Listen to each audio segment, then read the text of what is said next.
This episode of TechPod is brought to you by Thwack. Don't miss their final mission of 2024, Thwack Wrapped. The year is almost over, but before we power down, it's time to take on the ultimate challenge.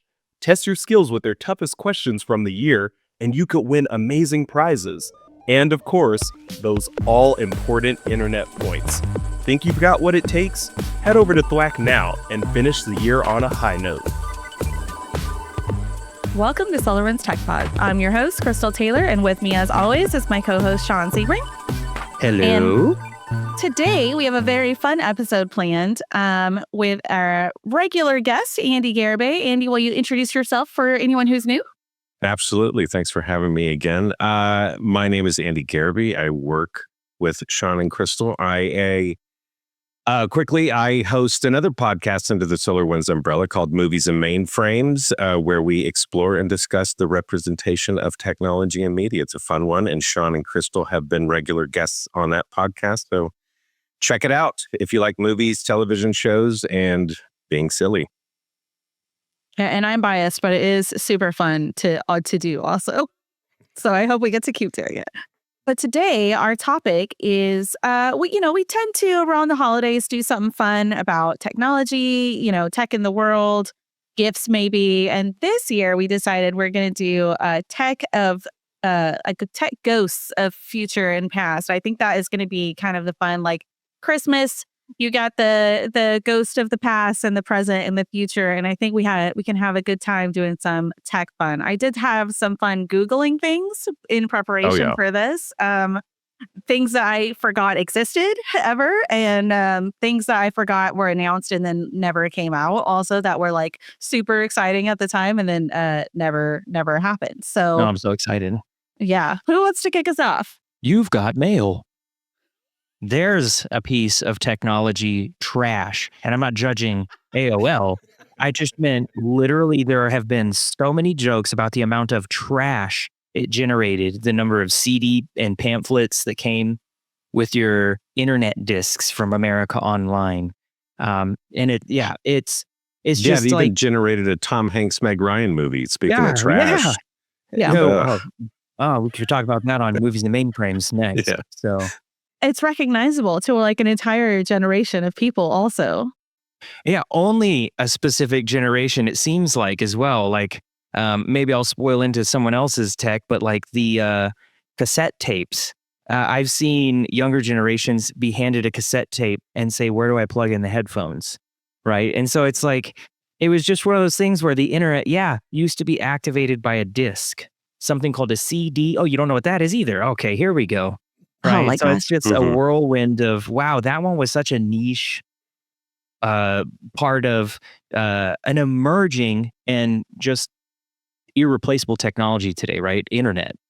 Well, you know what's crazy to think about, because this just sparked my brain of like a philosophical conversation almost about tech, is that with the rapid rate of acceleration for innovation and new tech being invented constantly and consistently, like the eras, like where you're saying like a specific age of people for that, like they're getting smaller and smaller and smaller. Mm-hmm. So it wouldn't even surprise me if in like 2 years that will be like TikTok, because some new thing will have been invented. And it's like, it's just those windows are getting smaller and smaller. And before you know it, it's going to be like 2 years later and no one has any idea what that is anymore. You know what else is neat Exactly. about it to me, though, is with AOL and same thing with phone provider services, they were metered. And we've kind of gone in a rotation where when they started, it was metered because they thought about how can we continue to make revenue off of this, right? We can't just sell it one time and then we're done. And then it switched to here's your flat service fee. And a lot of things now are switching back to metered in a sense. So and SaaS is kind of a similar example of that. It's not quite metered, but it's a continual subscription model where it's like the companies have acknowledged like we have to have a way to just keep you paying us, right? So and there's nothing wrong with it. It's just interesting because again, watching part of how those services were introduced and then evolved and are still evolving. Now I think about the metering. Like there were so many commercials around there that was 10 cents a minute, that kind of thing. Or it's just talking about the metering was the sell. It wasn't the service itself. It was how affordable is our metering of the service? Yeah, that's crazy to think about. You brought up cassettes and CDs, right? Because AOL would come on discs, which we have. Still, there are still people that work at SolarWinds that have the SolarWinds discs. So we certainly also were not immune to that era of time. But like speaking of discs, y'all remember HD DVDs? Oh yeah. It was like the between of a DVD and Blu-ray, and then No, Blu-ray. they were out at the same time, Sean. And I know this because I worked at Best Buy at the time when this Okay. happened. Blu-ray won the fight, is what happened for Ah, popularity. Enough things, they got enough other things on board that adopted Blu-ray, like PlayStation, and that did like an right. integration. So you could play Blu-rays on your PlayStation, but you couldn't play HD DVDs on your PlayStation. So it was actually less expensive for It most had to do people with the to buy laser, Blu-rays. right? Yeah. Yeah, they're a sort of laser disc, but yeah. I worked at Best Buy whenever this whole battle was happening, and it was quite memorable to watch like the merchandise. It was like half of the aisle was Blu-ray and half of the aisle was HD DVD, and then you just watch the HD DVD side get smaller and smaller until it Mhm. disappeared, and then it was just gone. I was going to say the only reason I think Blu-ray won out is because honestly, PlayStation integrated it into their system, where at the time Xbox and Microsoft were leaning heavily on HD DVD, but it wasn't integrated into the Xbox. You had to buy an An external attachment. drive Mm-hmm. for it. And I will say though, I feel I'm glad Blu-ray won out because it was one of the few times where you have these dueling technologies, and depending on, the adult entertainment industry, whatever they latch onto is always the winner. And because back in the day, whenever it was VHS and beta was clearly the superior format, but VHS won out because it was slightly cheaper and longer record times and things like that, which was more important. And so I was really glad that Blu-ray won out because, yeah, as far as I can't remember the specs of HD DVD, but I believe Blu-ray was just a little bit more, like you had a little bit more storage space and better read and write time. So, yay, the right one won. One thing I love about it too, and this irritates the I'll say OCD in the wrong way, but people will know what I mean when I'm talking about lining my shelves with my DVDs and Blu-rays. Is for some reason Blu-ray adopted a different size case, and obviously, thinner and shorter, which I appreciate actually, because why do I need this massive box for just a thin CD? And then also they were blue, right? Most of the cases were blue. And another one that's current, it's hilarious to me. I love the Nintendo Switch because I get to play games with my kids, but their cartridges are the size of a large thumb, which is a weird descriptor. But bear with me because the case itself is the size of a small book. And I'm just like, why do I need this massive plastic case for something that is nearly the size of my thumb? Exactly. And you're not even getting what you used to get, which was like a really cool instruction manual with like Right. artwork and stuff. Like if you were still getting that, Oh I my would be gosh. totally down with, because I really, in the past 2 or 3 years, really gotten back into physical media. Mhm. I bit hard like everybody else, like streaming's the future. Yay, I'm going to get it all digital. And then streaming services take stuff off, even their own content made specifically for their platforms. It's no longer there anymore. So now I've gone full blown into, and in fact, while we're talking, I do physical media, but I'm so lazy. I don't want to get up and get a thing. So I am in the process of redigitizing everything and creating. Oh my gosh. There's stacks of Blu-rays here that I'm ripping and putting on my own media server. And then I'm actually running it through, because now the files are way too big. And so I'm running it through a compression software. So anyways, yeah. Well, Andy, It's, if I didn't think you were a nerd before, Yeah. my goodness. That would have when done it it. comes to games, movies, music, huge nerd. When it comes to computers, I can Google, so that's about it. I also, for Nintendo only, prefer physical media.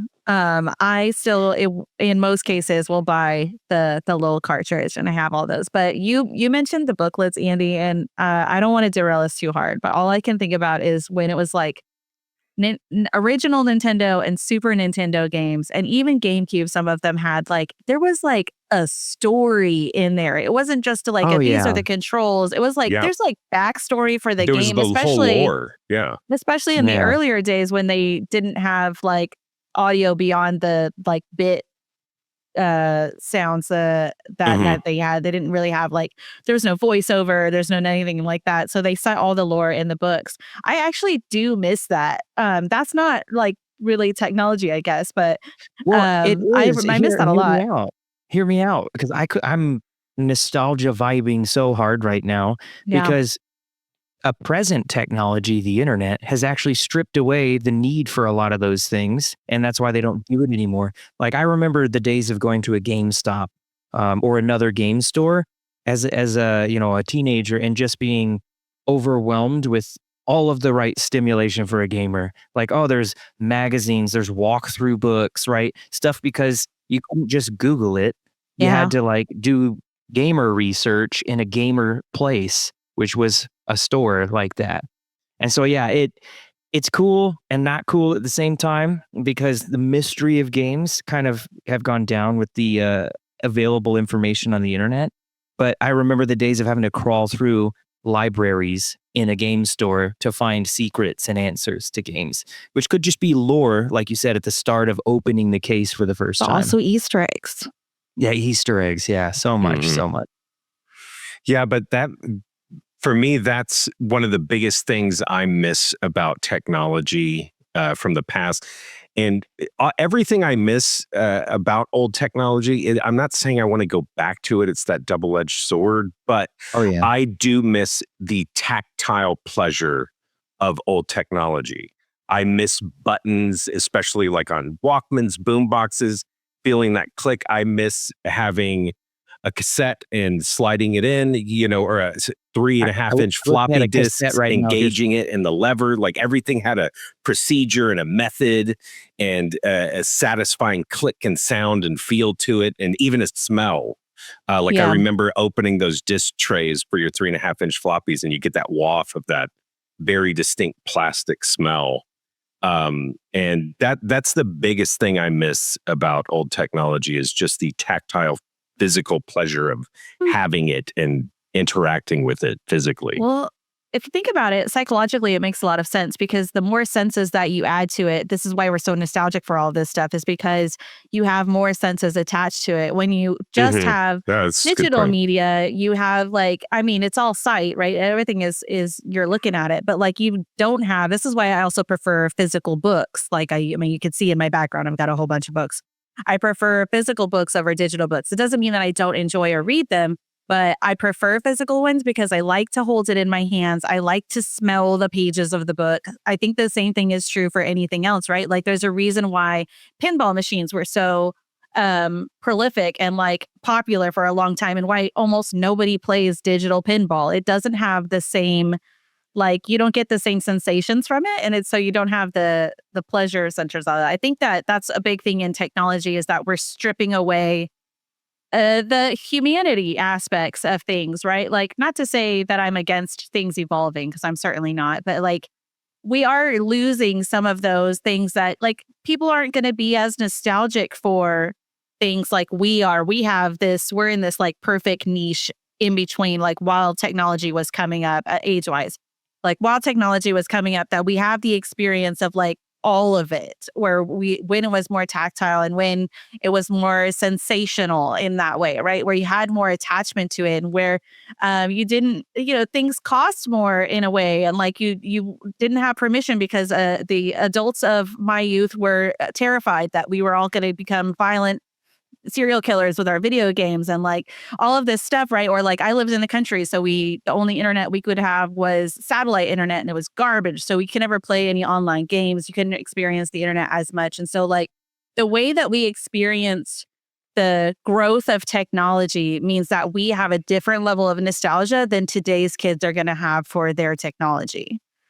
That's what I think. I think they're not gonna have the same attachment to it because they don't have all the tactile sensations. I have Agreed. one comment that's a on really it, good point. and then we can pick another topic here. Go And for that it. is Windows 98's pinball saved me in the Yeah. boredom of my summer, because that was a digital pinball, but it was free. It was on Windows 98. And it was probably my favorite pinball game. But it's cool also, to your point, because there's so many, especially in the Austin area, which is where I'm from, Austin, Texas. There's so many pinball arcades, and it didn't die. It did not. It slept It's for a while. flourishing. Well, yeah, Yeah. but it has come back hard. People do miss it. You're right. There's a company, and I'm never going to bite the bullet. The price point is, I can't justify the price point, but there's this company that makes pinballs that you can change the wrappers on. So basically, you just buy this pinball machine, and then you can go into their store and you can buy all the customization and wrappers for it. So it's like, oh, do you want a space game? Cool. Then they'll send you all of the poster and artwork to put in the machine, like it's a cool. template, and they give you a USB stick that has all the sound effects and everything to load up, Cool. and like all the all that stuff. And then they make partnerships and all this kind of stuff, and they have different ones. And I almost considered it because they partnered up when Weird Al made that movie Weird. They had a Weird Al pinball, and I was like, Oh, I kind of want that. No, I want it real bad, but I can't. No, so. Well, speaking of things that like we miss from that era, and this is it's still a bit in the gaming sphere, but I'm going to expand it beyond that. Is there were all kinds of things that we grew up with that we have now lost out on. Like, we're still social to an extent with gaming and with the internet, but it's like there's a separation, right? Like, that's why people are horrible on the internet all the time, is because I'm not a real person. Like, I can be whoever. There's a level of dissociation with your internet persona. And something that I think that we miss out on is that because we don't have LAN parties and internet cafes. I mean, people go to Starbucks, but that doesn't count. Internet cafes and like all of these buildings, arcades that you had to like physically go to. You had to go to the library to use a computer and use the internet. So it forced you to be around other people. And I think that we're sort of missing out on that now, where we don't spend time. Like, I had a LAN party like a year ago with a friend of mine. I just invited him over. He brought his laptop. He sat in the same room with me and we played a game together, and it was like the best time. We were still playing online, but we were still like together in person. And I was like, I really miss like the social aspect. Like, the social aspect we have evolved into with the internet and with gaming online and all of that now is like so different, because like I said, you're like almost dissociated from your internet personality for most people. Like, they're not attached to it. You don't know those people the same way than if you were doing it in person. So I do also miss that. Absolutely. Do you miss the Zune? I miss Zune. You know what? My cousin had a Zune when everyone else had iPods and whatever else, and he freaking loved it. It was a great piece of tech. It just didn't have the right place in the market. One of my favorite things about it recently was in Guardians of the Galaxy. He gets a Zune, right? And it was such a cool nod to a ancient piece of technology that still had such great value. Because to him, he was rocking the cassette. He had his finite few songs. And then he gets the Zune and he's like, oh, an unlimited library of music. And at its time, like, it took the MP3 player and blew it out of the water. Like, it missed barely. But yeah, the iPod definitely did take over the market there, and could have been a marketing reason, could have been because they'd already had people with the phones. And so they were like, let's just keep them buying in, drinking the Kool-Aid. But yeah, the Zune was an interesting piece of tech that just didn't make it. And it wasn't because it wasn't a good piece of tech. No, I think it completely failed just because of marketing, because I was aware of all the formats at the time. And honestly, like, I just remember it was like it was trying too hard. It wasn't cool. That was the vibe I got from Zune at the time, as the marketing. Like, hey, fellow kids, do you like music? Like, oh, bro, come on. But speaking of the Zune, that's another thing I miss about again, not saying I want to go back to it, but Mhm. back in the day, devoted technology where you had a device that did a certain thing, the end period. So I had a music player, I had a video game machine, I had, something that played movies, and now everybody has everything in their pocket right now with the Yeah. phone. You have a camera, you have your everything. And I know it's completely on me. It's a problem of willpower and focus and concentration, but I easily get distracted. And sometimes I have choice paralysis and everything, which is a real thing. But it's stupid. It's on me. But I do miss the focus and like I am going to do this now, and I cannot be distracted because if I'm playing on my Sega Game Gear, I can't get on the internet. If I'm Yeah. watching a movie off this particular device or something like that, I can't just all of a sudden, go do something else. Dog agrees. So, Yes. but I do miss devoted technology. And I also miss, because of that devoted technology, all those accessories you bought growing up or your parents that bought was for you. fun. That was Where fun. I don't know. Again, it goes into that procedure and methodology of what you're going to do. You have to get everything just Yeah. right. Like I'm going to read a book and it's at night. So I have that stupid, Light. War of the Worlds telescoping arm light and everything. And my drink's The just in the, E64 or I'm Rumble playing my Pack. Game Boy with the Oh, man. magnifying, Oh, yeah. the magnifying screen, or, all those little accessories that they just marketed to you that you had, you didn't have to buy it, but you're like, oh, but I want to be cool. I miss all those little things. Everything let's had its call own them- little satchel. And Yeah. it was like, this is on Let's my call Game them Boy stuff. aftermarket products, right? Yes. The Yeah. aftermarket for your car, but for your Yeah. N64 Game Boy. And Nintendo was amazing at it. You're Yeah. They right. were The the Game best. Boy, because before they had the backlit screens, it was the magnifying lens with the lights that displayed on it. And then it Which could have additional didn't like, help much. Let's be real. hey. It was the prestige, as Andy said. Yeah. Right. They also had this whole sleeve that you could Yeah. fit it into. So you had Yeah. bigger thumbsticks. And so like the thing would Yeah. be this huge abomination and you didn't even recognize it anymore. And it was like, Check out what my are you rig. playing? Yeah. Yeah. I miss it, but also I don't miss it. Like the things that I miss about a lot kind of focused technology where like now everything wants to be everything. And this is true in gaming and in technology, right? Like look at Twitter, the everything app now, right? Like everybody's trying to do too many things. And so they never do the one thing well. Like the benefit of focusing like that is you can do one thing, maybe two things like really, really well.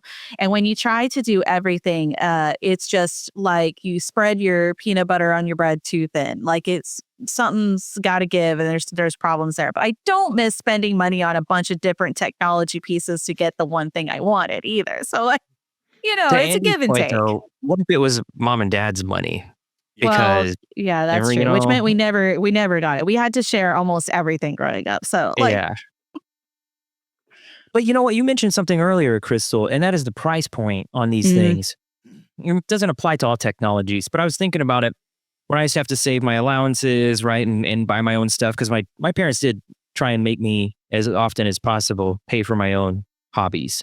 And I remember having to buy one of the banana controllers for the N64. That thing was $34. And this was 2 decades ago, I want to say. don't I tell can't remember yourself too exactly hard. how long. Oh my gosh, it's just creepy the amount of time it's been. But anyway, I was recently in Austin, in Texas, and I was visiting with my best friend, and we needed another controller so that I could play with him and his son. Not the N64, but for the Switch. And we got one for $25. And I'm like, man, 20 years ago, this controller costs more than getting a controller for a console now. So like, it's Yeah. weird how some things are more expensive, but some things stayed the same. And I think it has to do with a lot of like DLCs and microtransactions where they can throw in revenue generation elsewhere. But it just made me appreciate that physical part of the technology didn't skyrocket as much as it could have. Well, talk to PlayStation. It's $75 for a controller. Busters. They are really excellent controllers, though. Oh, they're the best. Ooh, the haptic response. Yeah, no, I love it, but oh God. Yeah, we were just talking about that the other day about the haptic response in the controllers, and I was talking about how far technology has come in gaming controllers. I was going to write a blog about it when it first came out, and I never did, but I just think that controller is like peak controller technology. Still, I haven't met a controller that I like more than the PS5 controller. Like the current controller Agreed. is just incredible. Incredible technology. So does it like tase you when you get injured? Like we're talking haptic responses here. No, so the triggers do different things depending on how much you pull them. So there's like a half trigger response, a full trigger response, and then like a partial trigger response. So depending on how the game is coded, it's so cool. When I press W on the keyboard, I expect to walk forward without any effort, like, and you guys know I'm talking about that WASD. All right. That's your movement keys. Yeah. Okay. Mm-hmm. So one thing I always hated growing up, and I'm glad it never became the norm, is trackball mouses with the track next to your thumb. They still exist though, Andy. I know, that was the thing. I thought they had gone the way of the dodo because I haven't seen one in the wild in like 25 years, like legit haven't seen one in the wild. And whenever I was, you can get one at Target. I guess I just have blinders to it. But that was one thing I looked at back in the day. And I was like, that's super cool. That is the future. And I tried it. And after 10 seconds, I was like, nope, absolutely not. I hate this thing. Yeah, no. And I'm, like I said, so glad that didn't catch on because and I know it's my fault. I just can't get used to it or I don't have the dexterity. But no. I want my whole arm and shoulder into it. So there's a certain caliber of person though that still loves those things. My best friend not that long ago switched back to a trackball mouse and he's like the happiest person ever. He's like, this thing is great. And I'm like, no, it's not for me either. What about the rubber coated metal mouse balls that used to have to clean the inside of the mouse with alcohol and Disgusting. A cotton swab? yeah. Yeah, that's something like why is the mouse not moving the way I want? And you look inside and you're like, oh God, there's a whole cat in there. Like, it just and that cat is made of me. Yeah, it's disgusting. We'll just leave it there. But still, thank God for the laser, right? But there was something satisfying of getting all that hair and lint to your point, off that Andy, roller. it was a relationship with your technology. It wasn't just do the thing I bought you for, right? Instead, it was a give and take of do the thing I bought you for, but every now and then I have to take care of you too, right? Yeah. And now we are just like, no, if it doesn't do what I want, I'll get a new one. Yeah. So you're trash. Yeah. Oh, and classic prank of just taking the ball out, of your coworker's mouse and watching them prank. like big time. What? You still do it with the old tape on the laser. Tape on the laser, yeah. Man, pranks have gone away too. This politically correct universe is a little more boring. All right, Bill Maher. One thing that I think is finally dying out because I haven't been asked by a random government agency or doctor's office in, I think it's been 5 years. Fax machines. Goodbye. Yeah. Rot in hell. I'm so glad those are going away. Never cared for them. They always suck. The quality's terrible. You never dial the right number. And when you do, it's always busy. And I can't believe it would be 2020, 2019, and I would still get the random doctor's office of, just fax it to us. And it's like, what? Oh, you're serious? Like, man, are you kidding me? Like, I'll take a picture of it and I'll send it to you. How about that? No, we gotta have a fax because that somehow it's more secure somehow. Yeah, sure. Although that requirement did force me to learn about eFax. And the fact that someone tried to bridge that gap. Of course, all those services cost money. But I did actually work a job where we were required to fax things back and forth to like the home office because we did financing in the store. I worked at a furniture store. We did financing in the store. So you'd have to fax them like specific paperwork over to the office, the home office, where they would then do the like credit checks and stuff like that because we did our own financing. And I was like, I should have never had to work a job where I had to use a fax machine. I already think it was too late at that point, but Oh, it yeah. definitely did. And I don't miss fax machines either. In 2018, what a role I had prior to working with SolarWinds. That was one of my 3 epic projects, was migrating an insurance company, which had to still use fax, to the eFax. And migrating the technology wasn't so hard. It was the people who were addicted to fax that was Yeah. the hard part at the office, right? Like the process. And you mentioned this same process, Andy, in talking about getting your physical media redigitizing. That's exactly what would happen with the eFaxes, is they would get the fax, print it out, right? Or get a physical copy, write on it, then scan it back in to upload it. And I'm like, you just created so many more steps than if you Yeah. left it on the computer. Like, Yeah. leave it on the computer and draw in PDF, right? Like, you don't have to print it out, write on it, and then put it back in the computer. Like, it's just bizarre because, yeah, this is the way we've always done it, and it made sense, right? Their physical relationship with it. They're like, but if I can't write on it, how can I write on it? And I'm like, it lives in the computer. Yeah, it's funny. If I can't write on it, how can I write on it? That's a quality user error right there. Yeah. I just picture him getting a marker on the screen like, well, okay, he said to. So yeah. Oh man, I just saw another one in this list that I'm looking at that I forgot completely existed because I was never going to be able to afford it or want to. 3D TVs. Oh. Guilty. Had one. Did you? Was it And- good? Because my problem with 3D, to this day, I still have a hard time going to a 3D movie because I never feel like they do enough. The only movie I think I saw that I felt like was good to watch in 3D was the first Avatar movie, which I thought was the first super cool. Avatar was I completely incredible. agree. I don't like that movie, but from a technology standpoint, it was insanely impressive.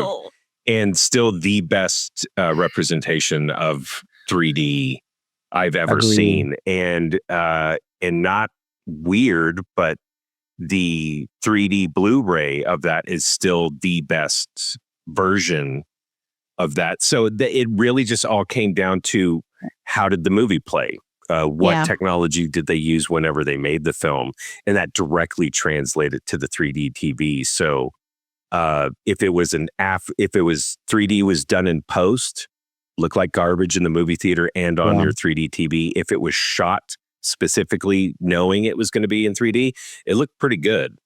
And it was fun, but it was a gimmick.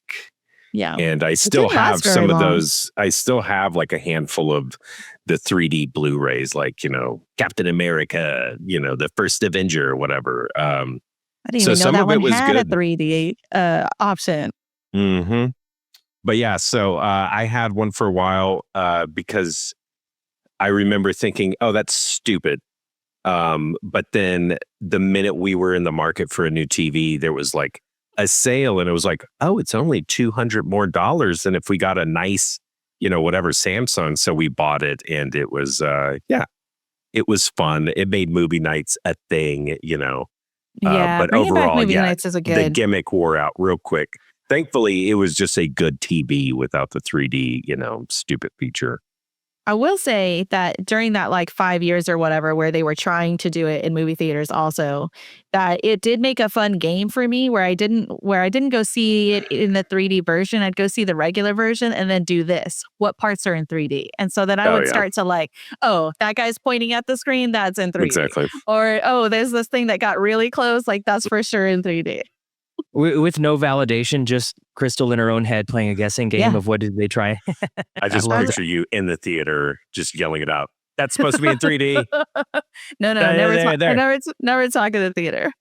I like the way you said it though. Like, it reminded me of Mean Girls. Stop trying to make fetch happen. Like, stop trying to make 3D happen. Like, I I if think they had it will though. I think it'll come back. I think it'll come back. If they had done it, I think it's come back in a different way, right? Like we're moving into the AR and VR situation. So I think it's evolved to something different than what the 3D initially was. But I will say that like I thought it was cool until I saw two different movies and like Avatar was cool. So then I was like, I'll give 3D movies another chance. And I saw like 2 or 3 other 3D movies and I was like, terrible. Don't want to do that. By the end of the movie, you have a headache from the stupid glasses being on your face. And then I saw the Alice in Wonderland live action, and that was one of those ones where it was like a butterfly would be in 3D. And then like 90% of the movie wasn't in 3D. There were just After Effects occasionally, and was 100% not worth it to me. It wasn't worth the headache. It wasn't worth the price.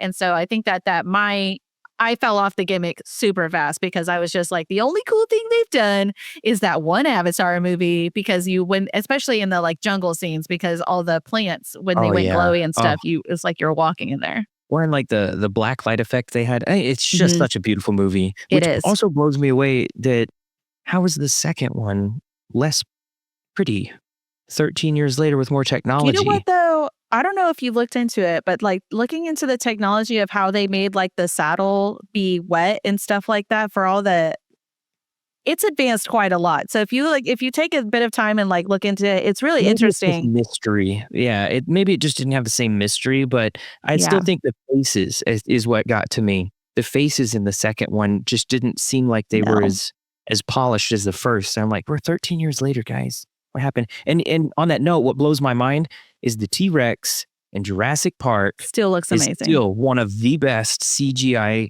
things I've ever seen. It's practical effects. Yeah.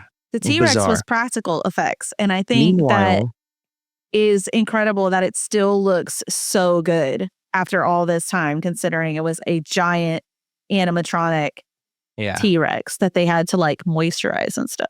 But we can't get Henry Cavill's upper lip correct in Superman. So let's just stick with dinosaurs instead of someone's lip just can't have a mustache in this thing. I think that's a studio problem, not a No, not fair. a technology problem. Come on. Anyway, had to bring it up. Huge fan, but quite disappointed in some things that went down or didn't, however you look at it. Let's branch over from 3D televisions and everything. Another old technology that don't ever want to see again is just non-HD signal and CRTs. I work in video production, so I have the opportunity to hook up that equipment, just like an old DVD player to a CRT. And, where it's even top of the line of the day, like I'm rocking 480p. It's progressive screen. It's not interlaced. And I'm watching this stuff and it's like, oh my God, like we're just watching everything through a layer of scum. I just can't believe that you go back and you watch our old setups and it's like, how did, it's just that, from a super place of privilege of just like, how did we survive? How did we watch media? And to think that setup was far superior to our parents' setup and everything like that. It's nuts how far it's come. It's nuts how far it's come in our lifetime. 20 years. Yeah. Yeah. Or less than 20 years. To HD switched over 2009 at the television station I was working at the time. 2009. It's not that long ago. So that's crazy. The physical weight of those things can also go bite it, because I remember having to move into an apartment throughout my 20s, and like I would have to have friends come help me move a 32 inch, right? And now I can probably not wise. I could walk a 60-inch flat screen by myself into my house, right? It's too piece of cake. Okay, I said not wise, but the point is like oh my gosh.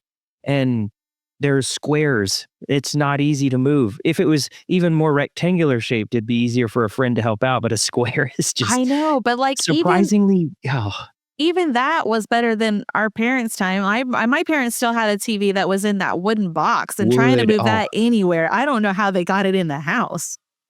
I had one until I moved to Ireland. I actually left it in the States and let the new people taking over the house, and they became their problem. It was really cool, and I had planned to do stuff with it, but it's like it lives here boulder. Forever. Like, it might be just part of the foundation at this point. But you know what? They're strong. It could hold up a load bearing wall. Oh, Andy, TVs talk about these days could never. Since I did have it throughout my 20s, I would only use it as a shelf for my new TV, or because it was so big, or to play my old systems on, because I had Right. the red, yellow, and white hookups, and it had those. New TVs didn't. So Right. I would play my Super Nintendo on there, my N64. And so I used the old TV for the old video game systems, and then the new ones for the new ones. And yeah, Well- but it was just fun because, again, it just was, it hit all of those nostalgic marks where there's the heat coming off of the TV too. After a certain point, right? It was cool. It was cool being able to those things would heat up your room. So much space. That's a technology just go away. So glad it's evolved. But it is funny though. Like I've seen it on like a lot of Switch games. You know, you download these old classics, and they even have the CRT filter. You know, because these games were built for those. Grainier, and so, and it'll just just make everything look like how it would. And I think that's pretty funny. Like, it is funny. When they re-released World of Warcraft Classic, they had the option to say, do you want to keep the terrible graphics that came out in 2004? And I did for a while. I was like, all right, let me check it out. I'm like, oh wow, look at he's got square fingers. Like this is ringing my nostalgic bell there. And then it's odd what some people will do, including myself, just to kind of try and taste that experience that I had 20 years ago. oh yeah. Well, I think that covers past pretty well. We could do one last question of, is there any past technology that you want to come back? I do want some form of the disc to come back. I don't understand why that didn't evolve like everything else. I know it went to CDs and everything, but I wish the same way you plugged in a 3.5-inch floppy back in the day, like why don't I have an M2 reader? Where it's same thing. It's just like a swap, and maybe there is, and I just haven't done the research or anything, but like I want a tray of like M2 drives or something where it's like boop, and then I got 2 terabytes of storage, information, processes all loaded up onto that drive, and I could put it in like a stick. Because I don't know.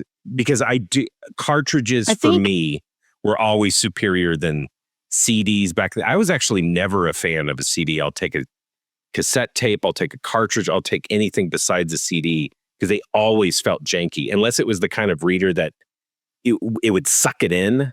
I like those, but the disc tray always, it would rattle and it was just like, this sucks. I hate it.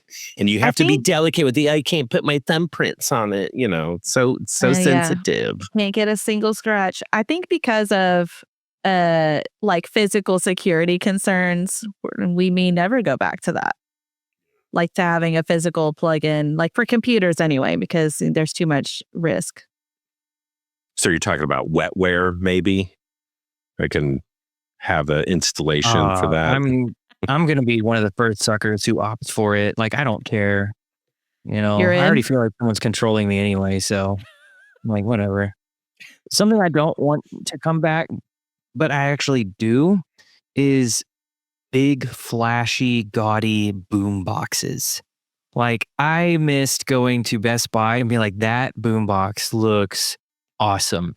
Like, unnecessarily large speakers. They were cool looking. They had, different shapes that were literally just for design. And I'm like, I have a tiny little Google Home, which will take care of my sound needs for the most part.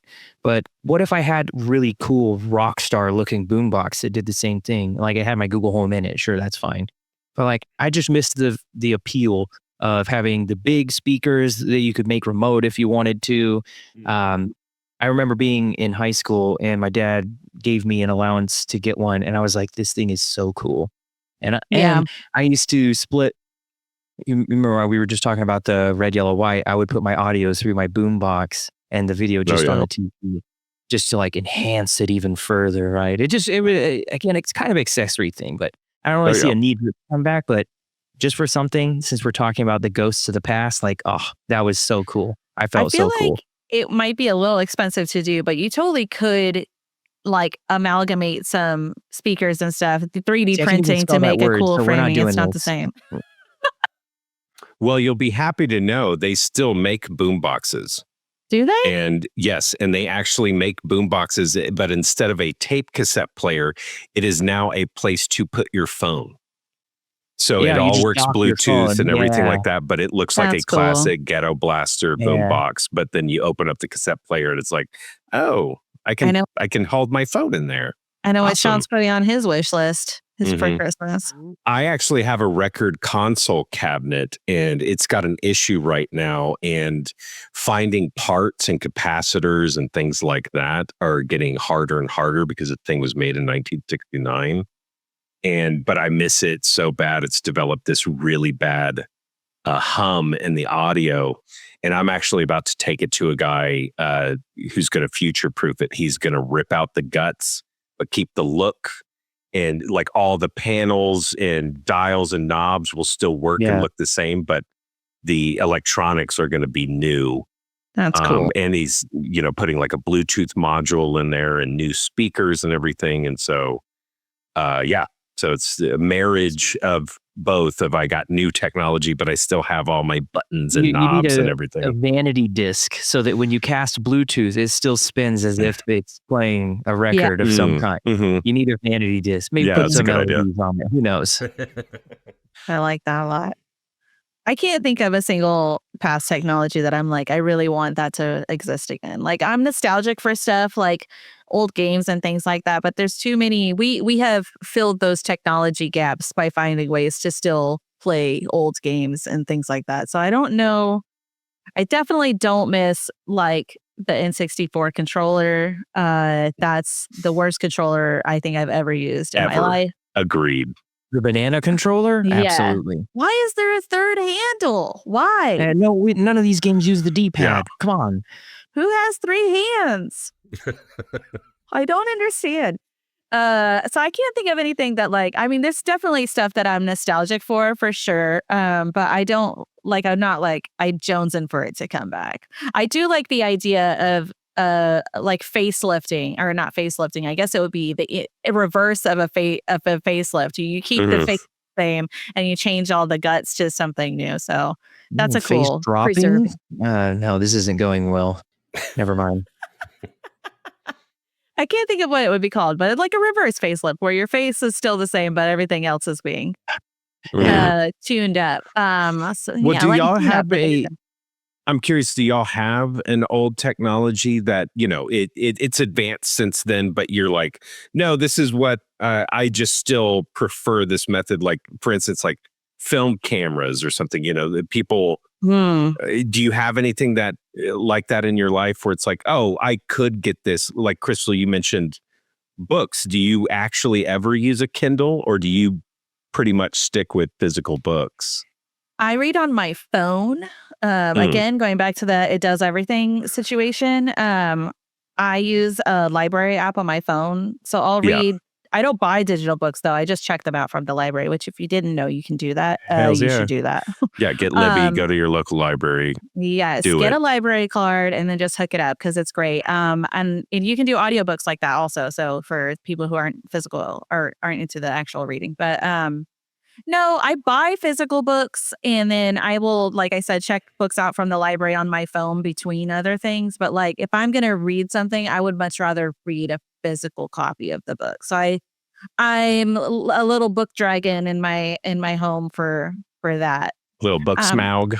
Yeah, I do still I prefer physical media still for Nintendo, but I do play a lot of digital games. Like especially, I still have some old. I have like original Roller Coaster Tycoon disc and stuff for no reason. I can't use it, but I do still have like some older physical media, but I don't. Which every once in a while I'll be like, I actually did do this. There's games from my childhood that I played on like physical discs. And then I went on Steam to see if they made a digitized version of it. And for me, there's the civilization simulation games, Pharaoh and Caesar. And my sister and I were like absolutely obsessed with these games for like 2-3 years in high school. And I bought them again on Steam because I wanted to play. No judgment. No judgment. So, Not quite to your question, Andy, but I had been doing it until literally last night. So I finally got a new phone. I had a replacement phone I got in February. Started to hate it to death and just got a new Pixel. And I got it hooked up yesterday, but you can judge me here. I have a phone wallet case where it's the folding kind. So yes, it adds 20 years to me. Hard judging you right now. Yeah. So I had to go to the store last night and I've got my new phone and I didn't bring my old one, which means I left my wallet. And I was like, oh crap. But cool thing about technology, it ports over the card information. You just need your 3-digit CVV code. And I was able to add it to Google Pay. And I had been avoiding any of the mobile payment options forever. It was so easy last So night. easy. Dude, I was the same way. I avoided I it was- forever. And then the minute I set it up, I was like, why? Whatever. Like you can do it with your watch, which I don't have one of those yet, but you can do it with your watch. Like that's what I'm saying. Like as soon as they can wetware, I'm like, cool. Scan my retina, take all my money, whatever. Yeah. Take all my money. Yeah, that's a good point. I like seeing how technology has evolved other things too. Like if you've been, I don't know if you've been to an amusement park recently, but like they have evolved the way that they do everything in the amusement parks. Like we went For the to better, I think. Yes, for the better. So like we went to Universal Studios and Disney World a couple of years ago, my son and I, and we went to the Universal Studios water park. And at the water park, the first thing you do, like before you even get into the park, is you give them your like pass or whatever on your phone. They just scan it. But like they give you a watch band and it is tied to your ticket and you can attach a card to it and then it's waterproof. And then that's how you do everything in the park. So you put all your stuff in a locker. You don't have to go back to a locker and like get your wallet and like whatever else. Like you just use that watch band everywhere you go. And like your kids each have one. Everyone has one. So like I'm like, this is the future of water parks. Like this is incredible. We should be doing this all the time everywhere. And I think that it's fun to see how it evolves. I mean, the other thing that's really cool, if you've ridden, they do into like almost I guess AR roller coasters now. So like there's the roller coaster that's inside the Hogwarts castle is like that, where it's a bunch of movie screens. You're still on a roller coaster. Like you're physically on a roller coaster, but like it's an experience. And I think that those technological advances have been really fun to like experience and see. And I love being able to watch how, because, we spend a lot of time in gaming and in tech, but like being able to go somewhere outside of that and going like, that's cool. I didn't think about using the technology for this thing. I love doing that. I think that's super cool. Yeah, we just this past summer went to Universal Studios as well and did a Mario Kart ride. And that uses AR and it was super cool. So it's not a roller coaster. It's one of those rides, but it's taking you through all the environments of Mario Kart. But with the AR visor that you wear, that's where you're seeing the bad guys and shooting your turtle shells and leaving banana peels. Oh, that's so fun. Yeah, it was super fun. The kids were just like, it was the best time ever. So yeah. And when we were kids, it was just our imagination that had to fill in those gaps. Yeah. And my imagination sucks. So I want to see it with my eyeballs. All right. Well, to kind of wrap up our conversation of, we've mostly been talking about past technology.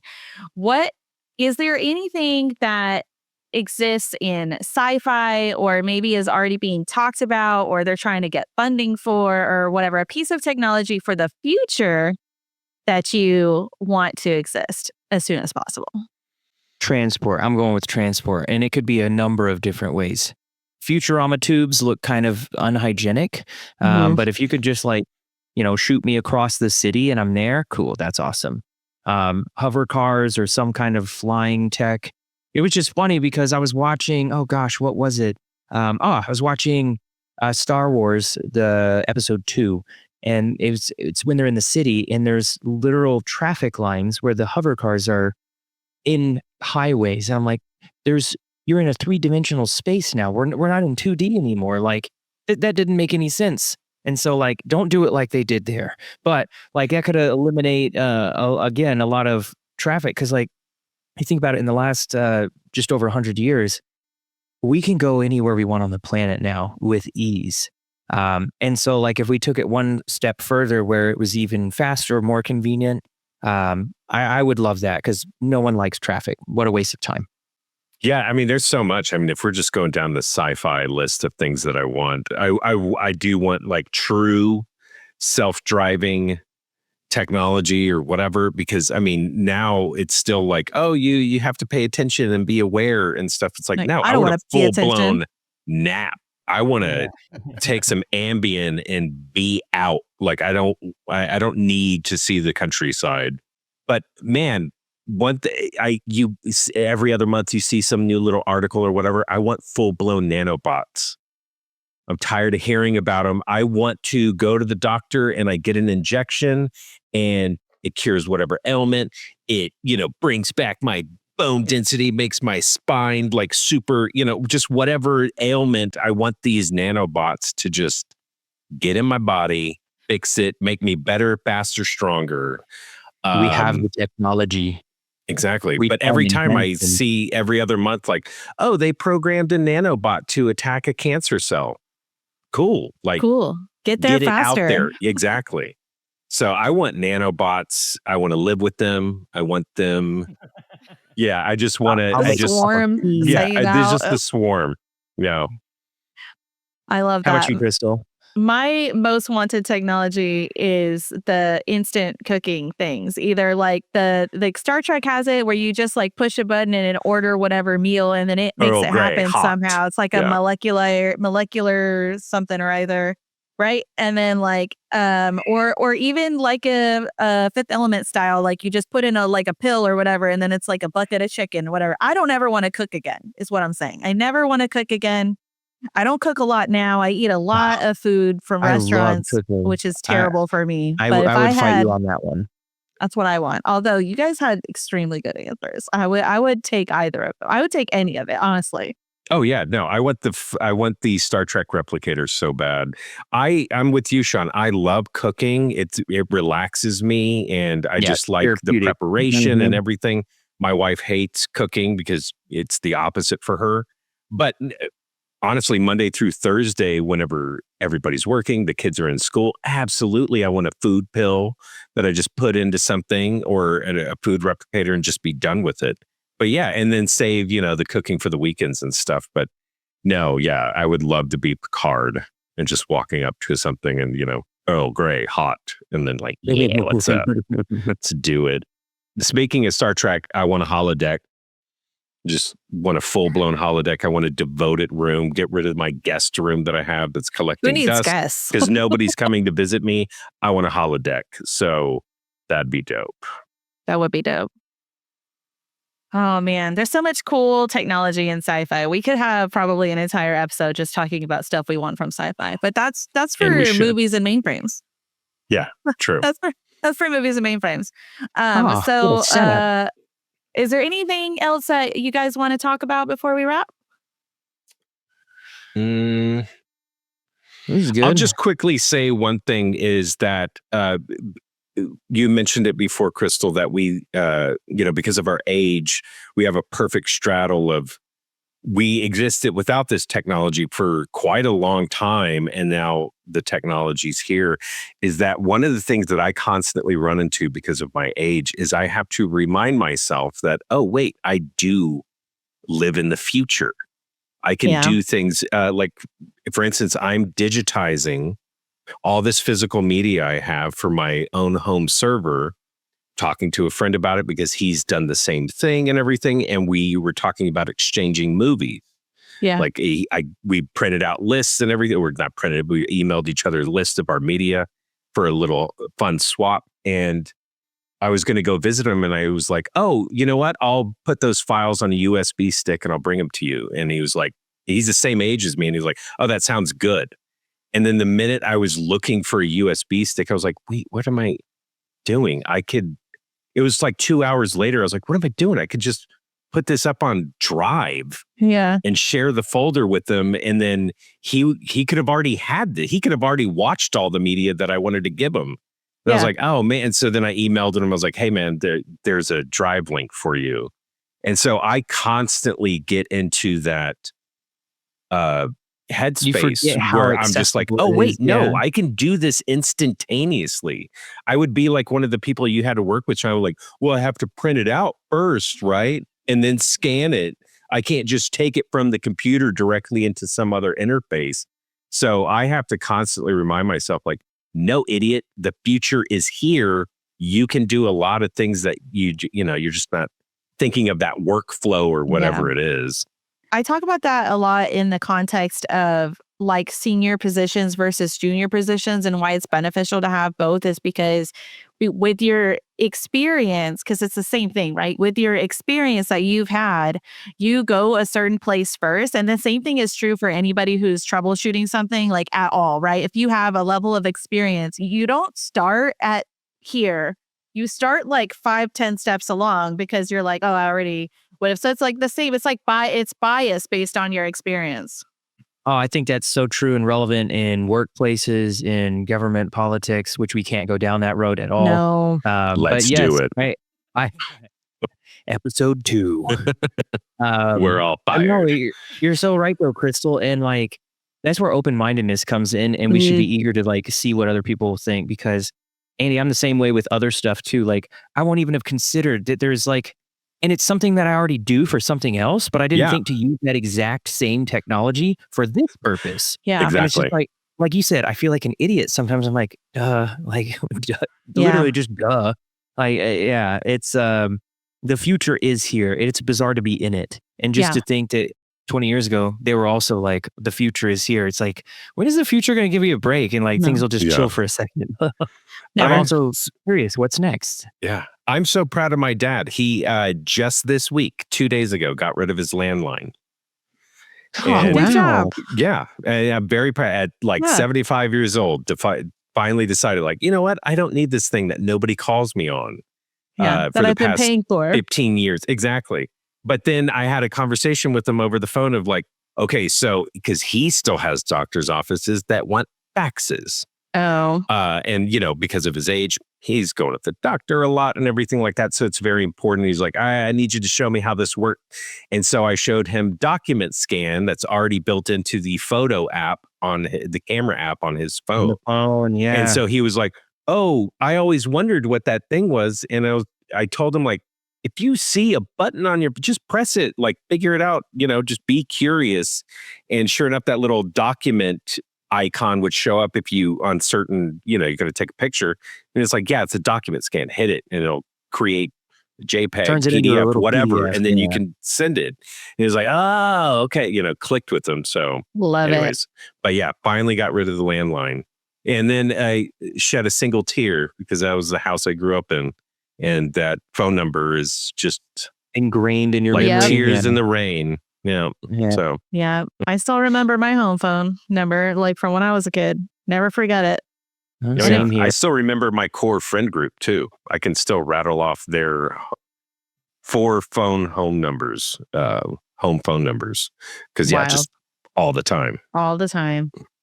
Man, I guess the moral of this story is go check stuff out. Like, people are doing cool stuff with technology all the time. So like, be open to experiencing new things. I really do like going outside my normal box to see how people are being creative with technology in other places. Like, I talked about the amusement park example, but like, I think that we should always be curious and always be learning. And that's all we can do. Just constantly keep learning. Words to live by. You've made that crystal clear. Thanks. Throughout all of our episodes. Thanks, Sean. Thanks. Nice. And I'll leave on that. No. Yeah. Well, thank you, Andy, for joining us. We enjoyed talking about this. I can tell we all had a good time. So yeah, thanks for having me. I always love coming and talking. Great to have you, Andy. And thank you, listeners, for joining us. Be sure to rate and subscribe wherever you listen to podcasts. And if you listen on thwack.com, you can leave us some comments about your favorite nostalgic technology that you wish would come back or you hope never does. We'd love to hear it. Goodbye. Goodbye.